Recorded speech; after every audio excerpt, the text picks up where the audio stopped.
Promising actor Naveen చంద్ర ఈ మధ్య కాలంలో సినిమాల వేగం పెంచాడు. జనవరిలో వచ్చిన గేమ్ చేంజర్ లో కీలక పాత్ర పోషించిన నవీన్ చంద్ర హీరోగా నటించిన సినిమాలు మొదటి 6 నెలల్లో 3 విడుదలయ్యాయి. ఏప్రిల్లో 28 డిగ్రీ సెల్సియస్ రాగా మే నెలలో బ్లైండ్ స్పాట్ 11 చిత్రాలు back to back 1 week gap తో జనం ముందుకొచ్చాయి. ఇప్పుడు తాజాగా అతని మరో చిత్రం షో టైం విడుదలైంది. బ్లైండ్ స్పాట్ 11 చిత్రాల మాదిరిగానే ఇది కూడా థ్రిల్లర్ జానర్ కు చెందింది కావడం విశేషం.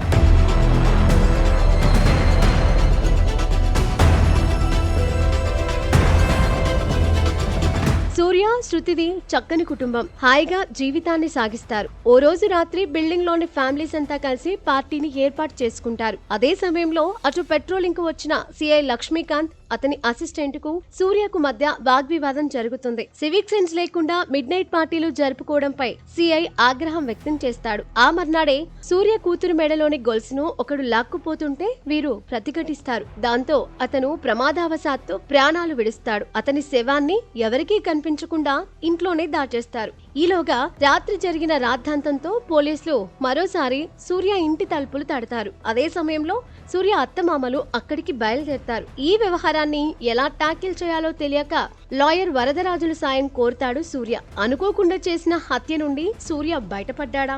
సూర్యపై కక్షగట్టిన పోలీసులు అతన్ని ఎలాంటి వేధింపులకు గురి చేశారు? సరదాగా స్నేహితులతో జరుపుకునే మిడ్ నైట్ పార్టీతో సూర్య ఎదుర్కొన్న ఇబ్బందులేంటి?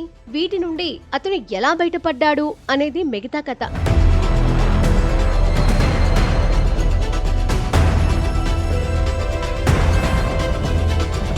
శుక్రవారమే జనం ముందుకు వచ్చిన నితిన్ తమ్ముడు సినిమా మాదిరిగానే ఇది కూడా 1-2 రోజుల్లో జరిగే కథే. అయితే నూతన దర్శకుడు మదన్ దక్షిణామూర్తి ఈ థ్రిల్లర్ స్టోరీని వీలైనంత వినోద ప్రధానంగానే చెప్పే ప్రయత్నం చేశాడు.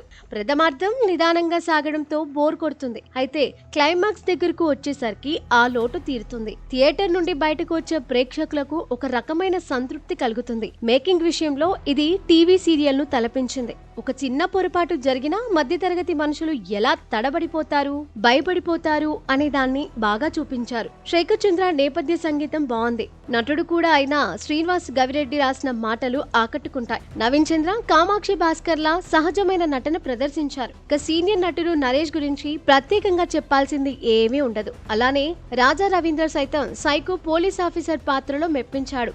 ఇతర ప్రధాన పాత్రలను జెమినీ సురేష్, రోహిణి, లక్ష్మీ సుజాత తదితరులు పోషించారు. కిషోర్ గరికపాటి ఈ కథకు ఎంత కావాలో అంతే ఖర్చు పెట్టారు. రన్ టైం తక్కువ కావడం, క్లైమాక్స్ బాగుండటం షో టైం కు కలిసొచ్చే అంశాలు.